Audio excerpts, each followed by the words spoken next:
My name is Sarah, and if you have ever felt the searing heat of injustice, the kind that comes from the people who are supposed to be your family, then you know exactly the fire that was burning in my veins that day.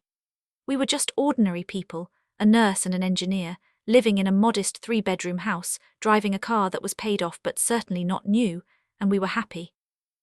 Or at least I thought we were happy, until we walked into the lion's den that was my husband's grandmother's estate. This is a story about class, cruelty, and the unexpected, earth-shattering power of a grandmother's love.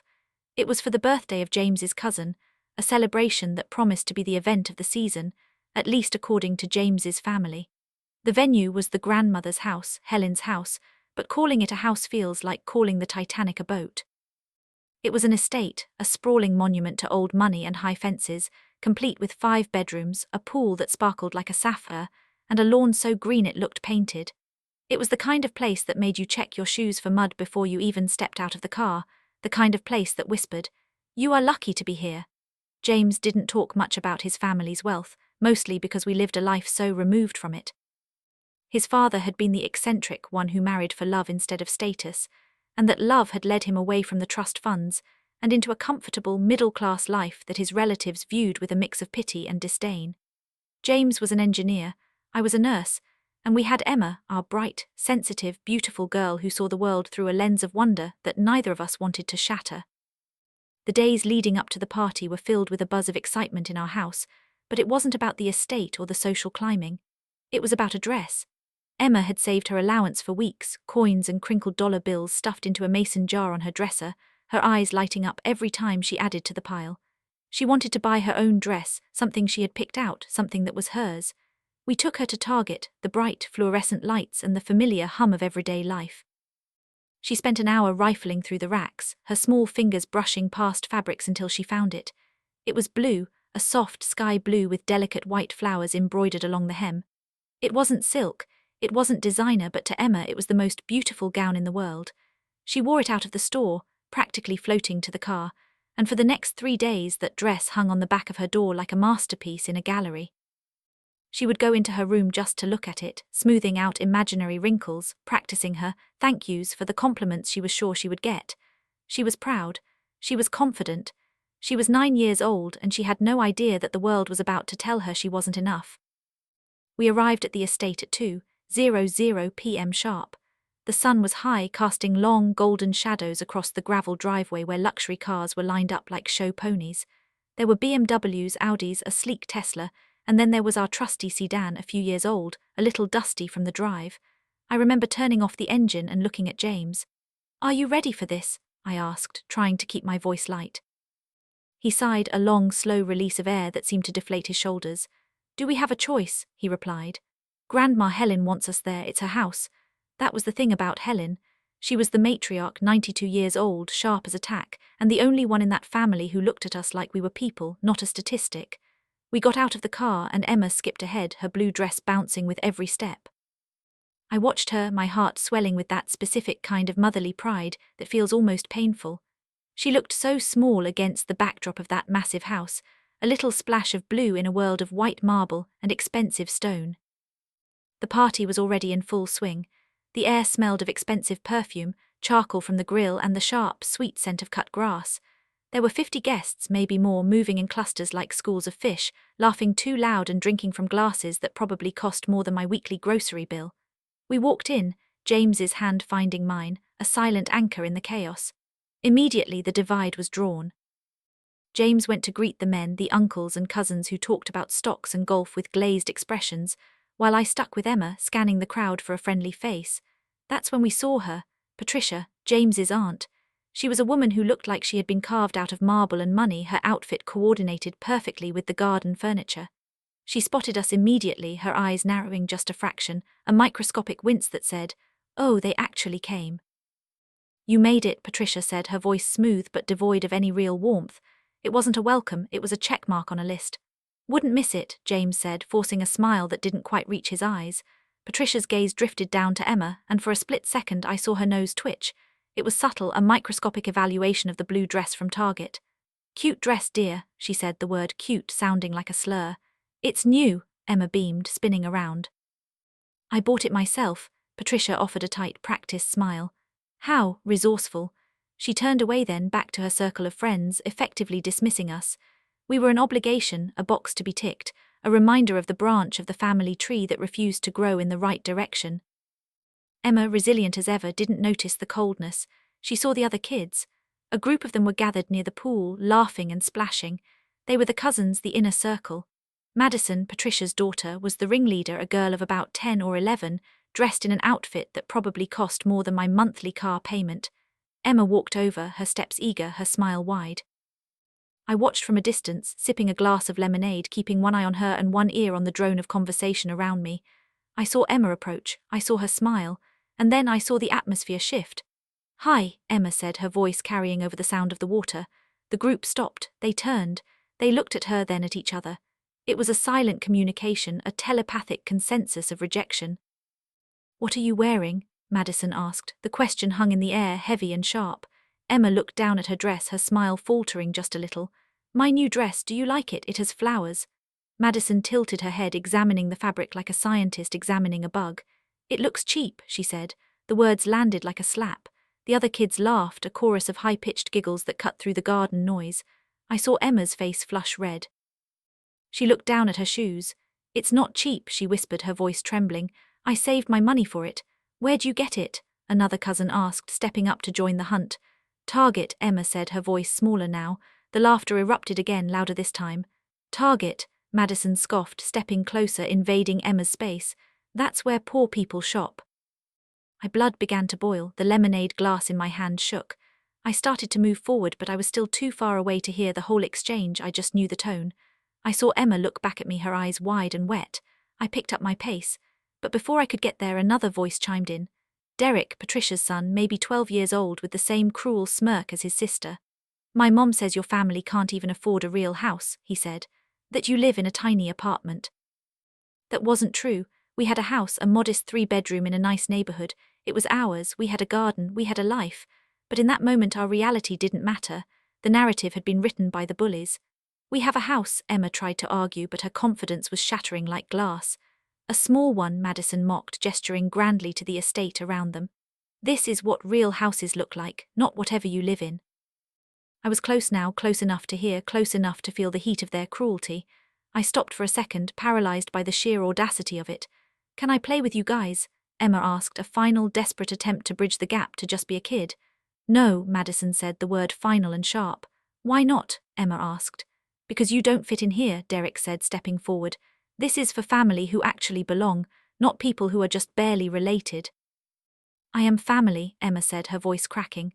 "Not really," Madison said with a shrug. "You're just here because your dad is, but you don't belong. Go sit over there." She pointed. She pointed to the corner of the garden near the utility shed, right next to the large industrial trash cans where the party waste was being piled. Something inside me snapped. The restraint, the politeness, the keeping the peace, it all evaporated. I marched over there, my heels digging into the grass. Emma looked at me, her eyes swimming with tears. "Come on, sweetheart," I said, my voice shaking with barely contained rage. "Let's go find somewhere else to be."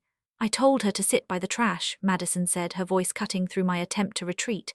She was looking at me now, not afraid, not ashamed. She looked bored. She looked matter-of-fact. "Excuse me," I said, turning to face her. "She should sit by the trash," Madison repeated, enunciating every syllable. "That's where people like her belong." "People like her?" I asked. My voice dropped to that dangerous calm that every mother recognizes. "Poor people," Madison said, with the arrogance of a queen addressing a peasant. "People whose moms have to work as nurses because they couldn't get real jobs. My mom says nurses are basically just glorified maids." The world went red. I looked around. Patricia was standing about 10 feet away, holding a wine glass, talking to a friend. She had heard, she had to have heard. She was looking right at us, and she was smiling, not a smile of apology, not a smile of reprimand. It was a smile of amusement. It was a smile that said, "Kids say the darndest things." I looked back at Madison, then at Patricia. "Are you going to say something?" I asked Patricia, my voice louder now, causing heads to turn. Patricia shrugged, taking a sip of her wine. "Kids will be kids," she said, her tone dismissive. "They're just being honest. They're being cruel," I spat. "Maybe you're too sensitive," Patricia replied, her eyes hardening. "Maybe your daughter needs to learn that not everyone is going to cuddle her. The world isn't a safe space, Sarah." That was it. I took Emma's hand, her small fingers cold and trembling. "We're leaving," I announced to no one and everyone. Good, Madison said from behind me. Nobody wanted you here anyway. We walked away. I didn't look at James. I didn't look for him. I just marched Emma to the car, my vision blurred by tears of rage. James caught up to us in the driveway, breathless. Where are you going? He asked, confused. Home, I said. You can stay if you want. But we are not staying here while your family treats our daughter like garbage. They're just kids, James said, the same tired refrain. They don't know better. Yes, they do, James, I said, spinning around. And so do the adults. Patricia heard everything. She didn't care. Your family doesn't respect us. They think we're dirt because I'm a nurse and we don't live in a mansion. And I am not going to let Emma sit there and absorb that toxicity. We got in the car. The drive home was an hour of silence and sobs. Emma cried the whole way, her blue dress wrinkled, her spirit broken. Why do they hate me? She asked, her voice hoarse. They don't hate you, baby, I said, glancing in the rearview mirror, my heart breaking. They're just cruel people, and cruel people say cruel things to make themselves feel better. But I didn't do anything wrong, she wept. No, I said, gripping the wheel. You didn't, they did. That night the house was quiet. Emma had cried herself to sleep, clutching her favorite stuffed animal. James sat on the couch, his head in his hands, finally understanding the gravity of what had happened. He was angry, but he was also conflicted. It was his family, after all. The phone rang. It was late. I almost didn't answer, but the caller ID flashed Helen. I picked it up. Hello, Sarah. The voice was old, cracked, but steady. It was Helen. I heard what happened, she said without preamble. I heard everything. Helen, I'm so sorry we left early, I began, but she cut me off. Don't you apologize to me, young lady, she said, her voice sharp. You should have left sooner. What those children said was unacceptable, and Patricia's response was a disgrace. I felt a lump in my throat. Thank you, I whispered. I'm calling a family meeting, Helen said. Tomorrow, 2:00 p.m. at my house. I expect everyone to be there, no exceptions. The next day we drove back to the estate. The atmosphere was completely different. The party was gone. The festive air had been replaced by a heavy, ominous tension. The whole family was there, seated in the grand living room. The room was beautiful, filled with antiques and history, but it felt like a courtroom. Patricia was there, sitting with her husband, her arms crossed, looking annoyed rather than ashamed. Madison and Derek were there, looking bored, scrolling on their phones, completely oblivious to the storm that was about to hit. James and I sat on a small sofa near the back, our hands tightly interlaced. Helen stood at the front of the room. She was 92, small and frail. Leaning heavily on her cane, she didn't sit in the armchair that was offered to her. She stood. She looked out at her family, her eyes sweeping over the room, landing on each person with a gaze that felt like it could pierce steel. Yesterday, Helen began, her voice ringing clear despite her age, my great-granddaughter was told she didn't belong here. She was told she was poor. She was told that her mother's profession, a noble, life-saving profession, was beneath us, and she was told to sit by the trash. The room went dead silent. The only sound was the ticking of the grandfather clock. Patricia, Helen said, turning her gaze to her daughter, you heard this, you stood there, and you did nothing. Patricia shifted in her seat, her face flushing. They're children, Mother, she said, her voice defensive. They're learning, Helen said, her voice dropping to a whisper that was somehow louder than a shout. They are learning from you. Patricia's face went red. That's not fair. What's not fair, Helen said, raising her voice, is that a 9-year-old child was treated like she was less than human in my house, by my family, while I was under the same roof. Helen turned to the rest of the room. She looked tired, but there was a fire in her eyes that I had never seen before. This house, she said, gesturing to the walls around them, has been in our family for 60 years. I have opened it to you for parties, for gatherings, for holidays. I have been generous. Perhaps, she paused, looking hard at Patricia, perhaps too generous. She reached into her cardigan and pulled out a thick manila folder. The room seemed to hold its breath. I have made a decision, Helen announced.